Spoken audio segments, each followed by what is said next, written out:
Okay, well, happy Monday.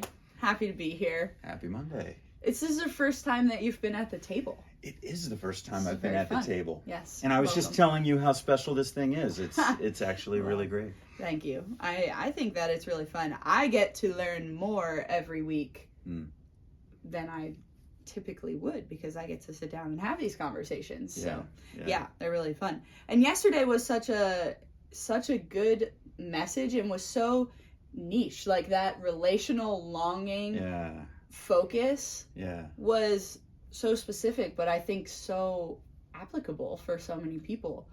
Thanks. Was there anything specific that led you in that direction? Yeah. Well, actually, a little inside baseball with this. Originally, we knew that we would have a bunch of different teachers in this series, and my week was Valentine's Day week.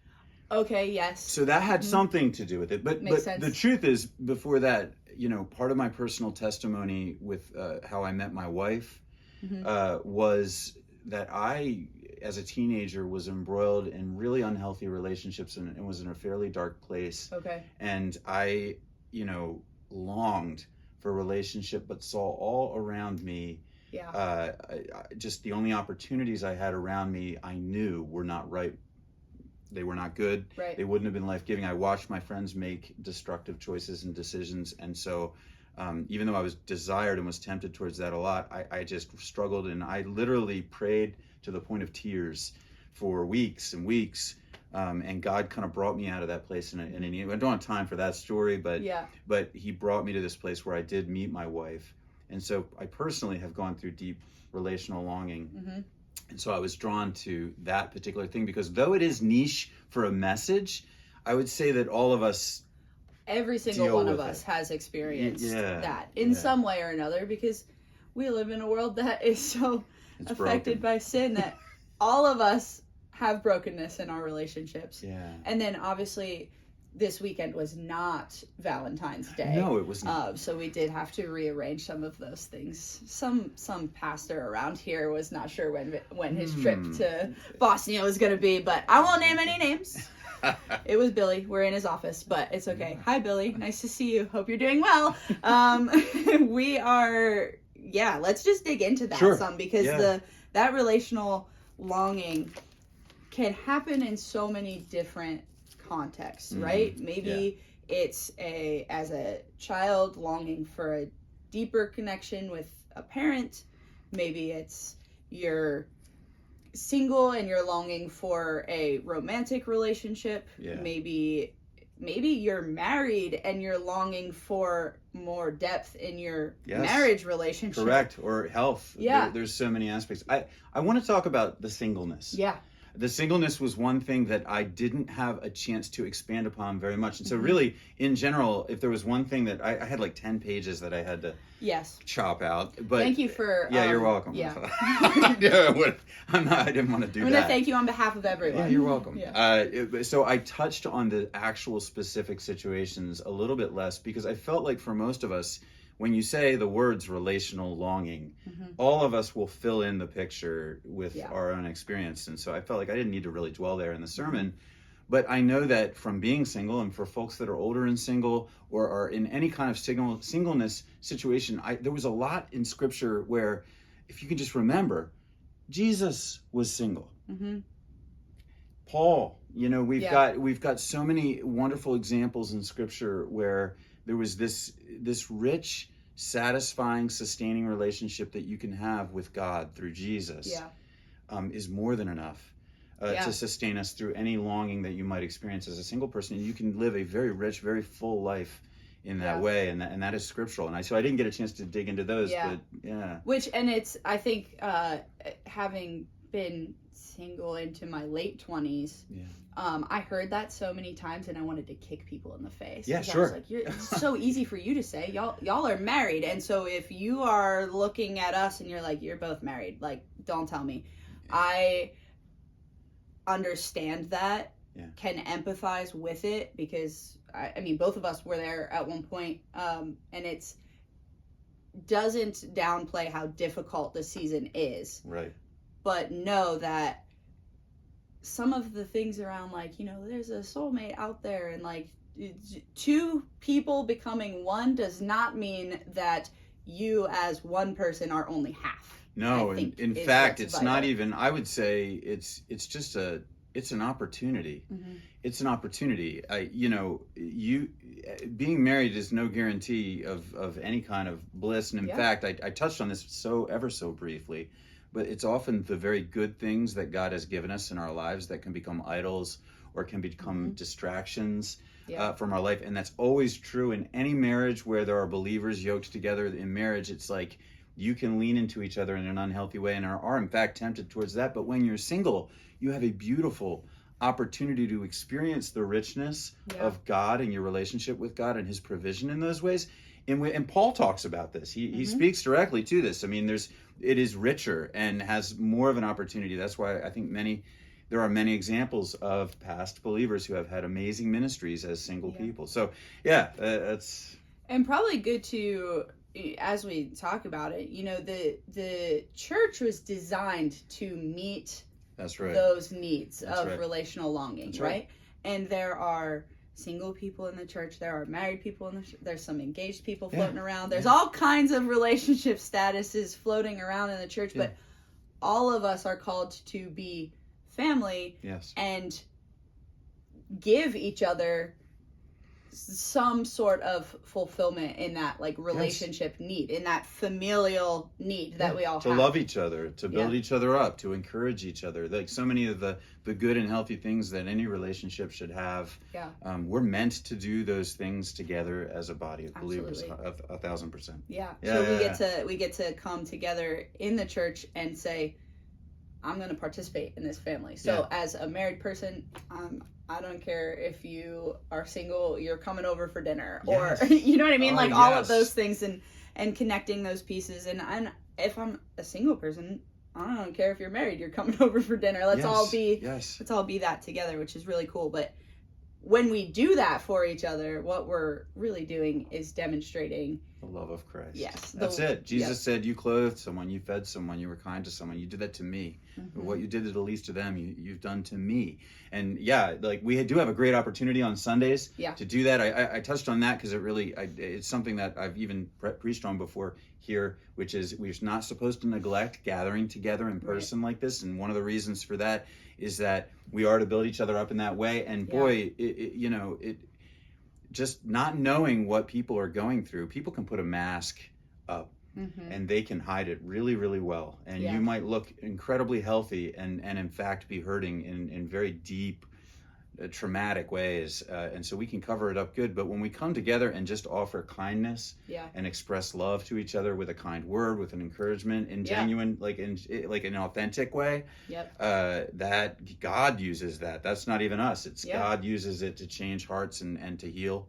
And that's definitely part of this. And so you didn't know this before we started, but the way that humans interact with each other is something that I just love to study and understand. And I know that as people, it's been said before that the two things that we need to know as people is that we are known and that we are loved, right? Yes. Fully known, fully loved. Yes. And when we feel like someone's loving us, but maybe they don't know us all the way, it doesn't feel all the way like love, right? And then, but we're afraid if they know us, then oh gosh, they're probably not going to love all of me, which is a lot of times when we put that mask on. Right. But what's so great and what fills that longing is the Lord created us. He knew us before we knew us, He did. And fully loved us to the point of the cross. Yes. So there's no doubt. No, I like to say, nothing ever takes God by surprise. Right. He knows. He knows your thoughts. He knows what you've struggled with. He knows what you've decided to do. He knows the choices you've made in the past, and he knows the choices you're going to make in the future. Yes. So to hide, to try to hide is a bit of a futile thing. Yeah. But yet, he does love in the way that we saw in Psalm 63. Like he does love us that way. And fulfills us.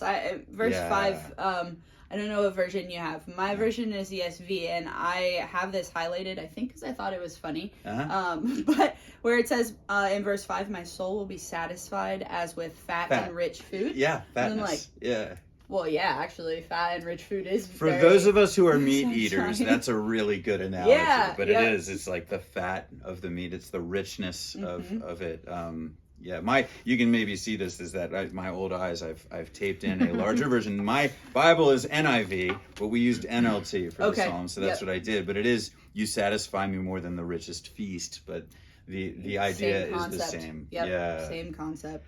And then our response to that is also notable, and it's David's response to that, saying like, what you're saying is when he's in the wilderness. So he has nothing. He's in the wilderness. No, and bereft of relationship in many, many ways that he was enjoying before that. There's sand everywhere. Yeah. There's not a lot of uncomfortable contact, like, and yet there's a satisfaction in his soul. We need very little to be satisfied by the Lord, and by that I mean we could have nothing. He is enough, but the Lord, and that's right.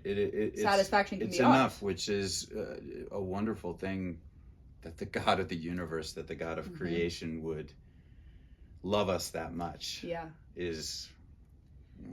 And so then practically we have to figure out, okay, all of these things you're saying, they're true. Yeah.